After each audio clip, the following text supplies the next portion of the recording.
a més la terminologia és molt correcta, és igualtat i equitat. S'han de tenir molt en compte els dos conceptes perquè són conceptes diferents.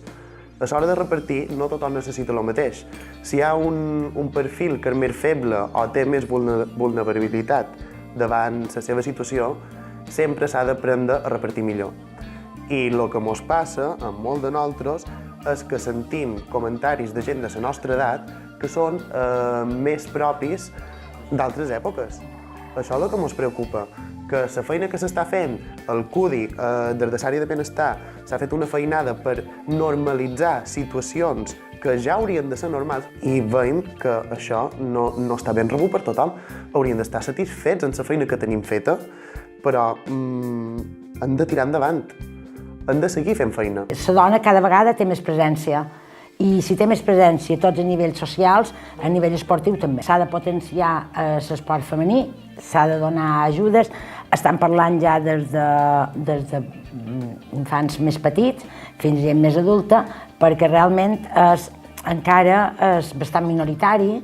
Bé, jo dins la proposta esportiva sí que m'agradaria que se tingués en compte la construcció de nous espais per a la pràctica esportiva, no només de futbol, bàsquet i aquests esports que potser ho fan un poc tot, que tingui un poc més de forces d'esport minoritari i que també una ajuda un poc més gran a l'esport femení i a les dones, esportistes, que sempre són menys que les que reben els homes. S'ha creat al CUDI una plataforma que reivindica una pista d'atletisme, però no tant la pista d'atletisme, vull dir, anaven un poc en el sentit del que diu una Llossoner.